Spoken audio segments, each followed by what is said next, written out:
New Relight opticals and computerised I clinic. हमारे यहाँ Sarojini hospital के आई स्पेशलिस्ट डॉक्टर अवेलेबल। अपनी आंखों का मुफ्त मुआयना करवाइए। जी हाँ, sun glasses 99 onward, any number glasses from 250 onward, contact lenses any colour ₹99 onward. जो हजरात 60 साल की उम्र से ज्यादा है, हज और उम्रा जाना चाहते हैं, उनके लिए बिल्कुल free number glasses, free home delivery और free eye checkup. New relight optical, Talab Katta, main road, opposite. अस्सलाम वालेकुम नाजरीन, मैं मोहम्मद आजम RH9 न्यूज में आपका खैर। इस अनोखी कहानी की शुरुआत तब हुई जब वीरान अटलांटिक ओशन के बीचों बीच एक ब्रिटिश मर्चेंट शिप गुजर रही थी।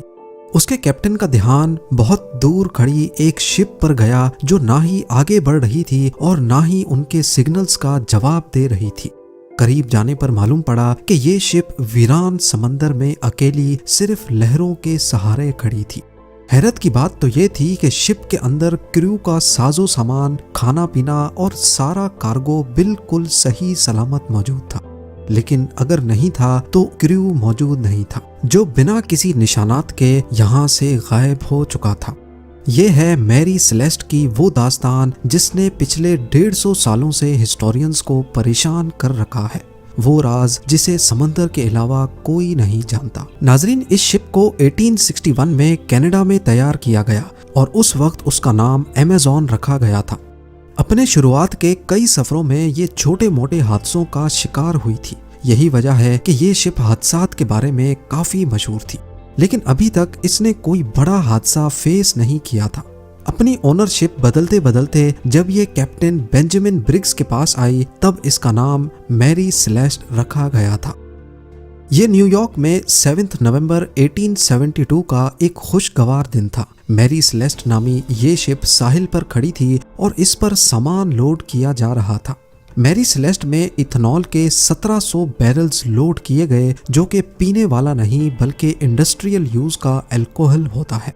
इसको ये सारे बैरल्स न्यूयॉर्क से इटली के शहर जेनोआ तक बजरिया अटलांटिक ओशन लेके जाने थे।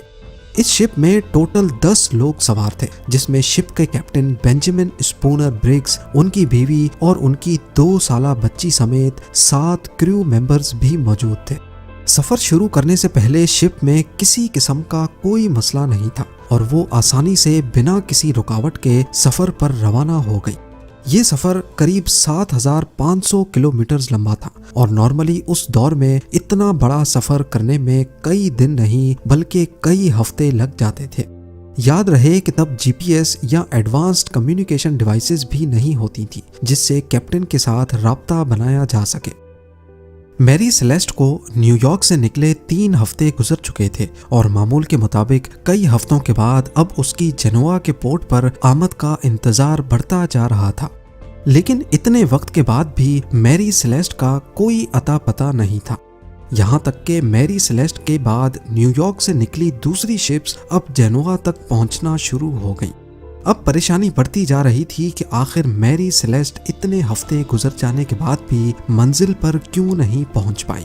मैरी सेलेस्ट के रवाना होने के 10 दिन बाद एक और ब्रिटिश शिप को भी न्यूयॉर्क से निकलकर इसी रूट से होते हुए जिब्राल्टर तक जाना था। ये डिग्राटिया नामी एक ब्रिटिश मर्चेंट शिप थी जो कई हफ्तों के बाद 4 दिसंबर 1872 को एजोर्स आइलैंड के करीब पहुंची थी। ये समंदर का वो हिस्सा है जहां नीले आसमान और समंदर के अलावा कुछ दिखाई नहीं देता। वहां शिप के कैप्टन को बहुत दूर समंदर में एक शिप खड़ी दिखाई दी। कैप्टन ने नोटिस किया कि वो शिप पानी पर आगे नहीं बढ़ रही बल्कि सिर्फ एक ही जगह पर खड़ी है। समंदर के इस हिस्से में ऐसा मंजर देखकर कैप्टन को शक हुआ और उन्होंने उसे दूर से ही कई सिग्नल्स भेजे, लेकिन जब आगे से कोई रिप्लाई नहीं आया तो कैप्टन ने उसके करीब जाने का फैसला किया। करीब पहुंचने पर मालूम पड़ा कि ये कोई और नहीं बल्कि कैप्टन के ही दोस्त की मैरी सेलेस्ट नामी शिप थी, जिसको न्यूयॉर्क से निकले अब पूरा 1 महीना गुजर चुका था। मैरी सेलेस्ट जिब्राल्टर से 1800 किलोमीटर दूर अटलांटिक ओशन में तन्हा खड़ी हुई दिखाई दी। उसमें किसी किस्म की कोई हरकत नहीं थी। डिग्राटिया के कैप्टन ने अपने क्रू मेंबर्स को मैरी सेलेस्ट में भेजा, जहां वो सब ये देखकर हैरान रह गए कि शिप पर कोई भी मौजूद नहीं है। 1 महीने पहले जो न्यूयॉर्क से 10 लोगों के साथ निकली थी, वो सारे लोग आखिर समंदर के बीचों बीच कहाँ गायब हो गए? यही सवाल अब डिग्रेटिया के कैप्टन को भी खाए जा रहा था। पहले तो उनको लगा कि शायद शिप पर कोई हादसा हुआ है, लेकिन जब उन्होंने मैरी सेलेस्ट का जायजा लिया तो पूरी शिप बिल्कुल सही सलामत मौजूद थी। कैप्टन और उनकी फैमिली का सारा सामान और क्रू मेंबर्स के कपड़े तक भी बिल्कुल अनटच्ड हालत में मौजूद थे। ना सिर्फ इतना, बल्कि जो गुड्स लेकर वो जनोआ तक जा रहे थे वो भी बिल्कुल सही सलामत पड़े थे। यहाँ तक के शिप पर क्रू के लिए खाने का जो स्टॉक पड़ा था वो भी अभी तक वैसे ही मौजूद पड़ा था। थोड़ा और जांच पड़ताल के बाद कैप्टन के रूम से एक लॉग बुक मिली।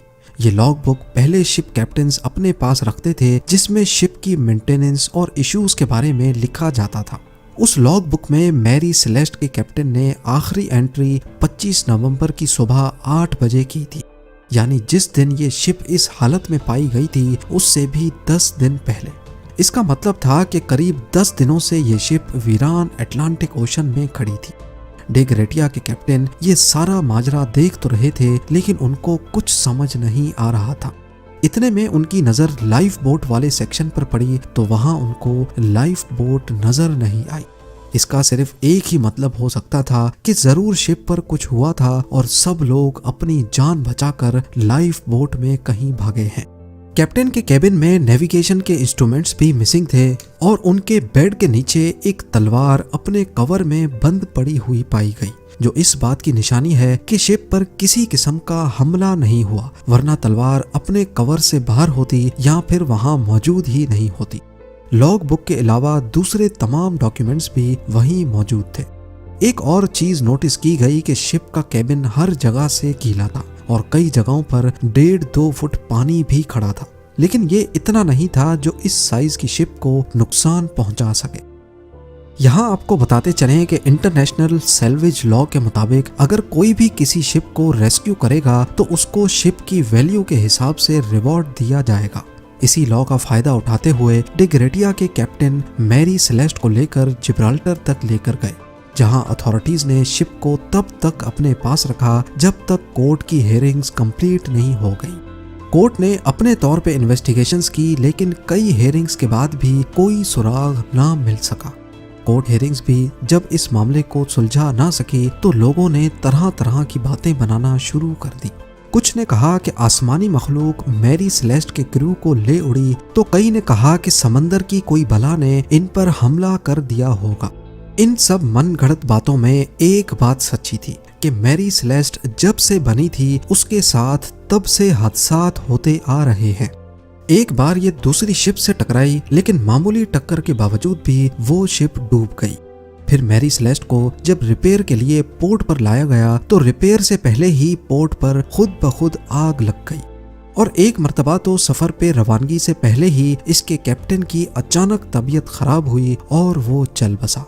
इन सब बातों की वजह से ही अब ऐसा माना जाने लगा कि शायद मैरी सेलेस्ट पर जिन्नों और आत्माओं का राज है, जिसकी वजह से ये लेटेस्ट हादसा हुआ है। और तब से लेकर मैरी सेलेस्ट को गोस्ट शिप का टाइटल भी दिया जाने लगा। पर असल में उस दिन हुआ क्या था, इसके बारे में कुछ थ्योरीज हैं जिन पर एक एक करके नजर डालते हैं। सबसे पहली थ्योरी गद्दारी के बारे में है। कई लोगों का मानना है कि डिग्रेटिया के कैप्टन ने ही मैरी सेलेस्ट के सारे क्रू मेंबर्स को मारकर सैल्वेज लॉ का रिवॉर्ड पाने के लिए ये सारा ड्रामा रचा है। पर सोचने की बात यह है कि अगर ऐसा होता तो शिप पर कहीं तो खून खराबे के निशानात मौजूद होते। अब यहाँ तो डिग्रेटिया ने पीछे कोई सुराग नहीं छोड़ा और सारे निशानात मिटा डाले, या फिर ये थ्योरी ही गलत है।